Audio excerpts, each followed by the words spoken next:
সম্মানিত আশিকের রাসূলেরা, আসলে আল্লাহর সাথে যোগাযোগের পথ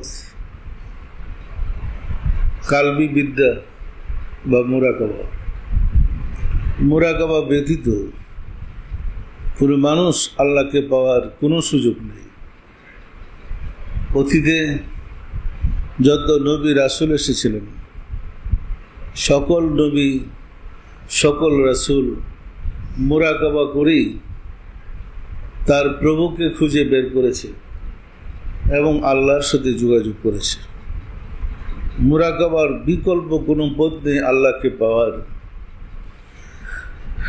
কুল কায়নাতের রহমত লিল আলামিন তিনি নিজেও একাধারে 15 বৎসর হেরা গুহায় মুরাকাবা করে ধ্যান করে আল্লাহর সাথে যোগাযোগ করেছিলেন এবং আল্লাহর কাছ থেকে আল কুরআন পেয়েছিলেন।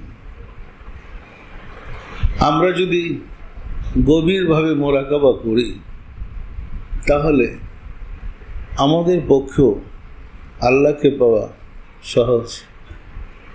সম্মানিত আশিকের রাসূলেরা, দুধের ভিতরই মাখন থাকে। দুধ মন্থন করলে মাখন বেরিয়ে আসে।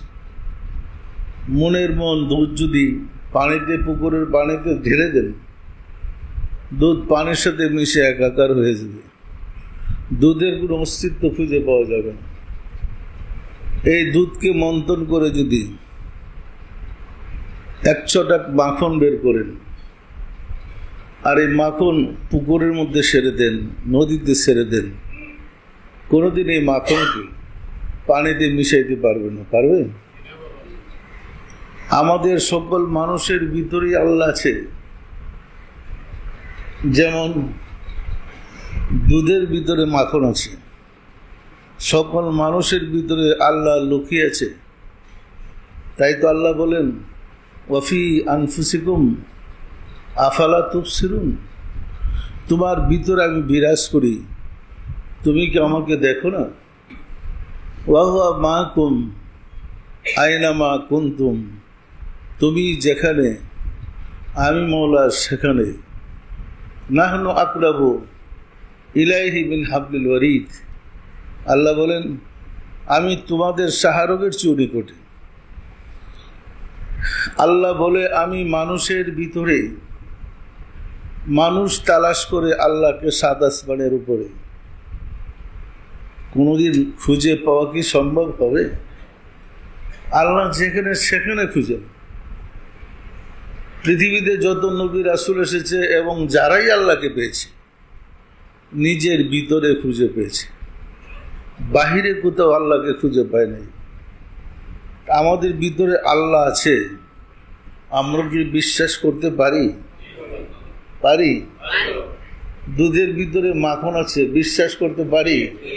এমনি তো মাখন দেখা যায় না, মন্থন করলেই মাখন বেরিয়ে আসবে।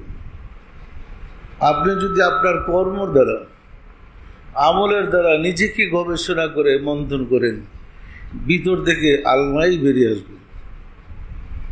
আল্লাহ বলেছে, নাফাকতু ফিহি মিন রূহি, আমার রূহ থেকে রূহ তোমার ভিতরে ফুঁকে দিলাম। কথাটা কিন্তু একদম পরিষ্কার, আমার রূহ থেকে রূহ। তা আমাদের ভিতরে কি রূহ আছে? আছে না নাই?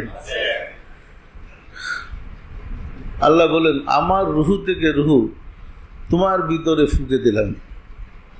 তাহলে আমাদের ভিতরে যে রূহ,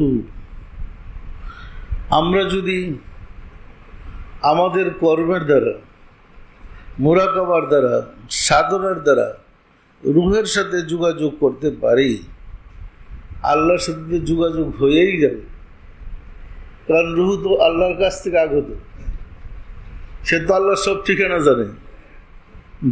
জানে না? তার মধ্যে তো আল্লাহর সব গুণ আছে।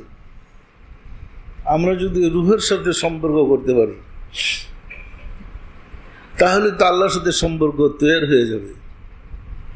রূহ কিন্তু বাহিরে কিছু নয়, আমাদের ভিতরেই। রূহ কিন্তু আমাদের দেহের ভিতরেই। রূহ বের হয়ে গেলে আমরা লাশ হয়ে যাব। আর যতক্ষণ রুহ আছে আমাদের ইজ্জত সম্মান সব আছে। সত্য না মিথ্যা বলেন তো?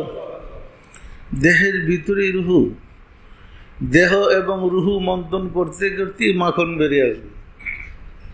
আপনার মধ্যে একটা চরিত্র তৈরি হবে, যে চরিত্রটা হবে নূরের, যা হবে আলোর। এই কারণে সুফি সাধকগণ অনুসারীদেরকে সাধনা দিয়েছেন, মোরাকাবা দিয়েছেন। মোরাকাবা করতে করতে নিজের ভিতরে ওই মহাসত্য জেগে উঠে প্রকাশ পেয়ে যায়।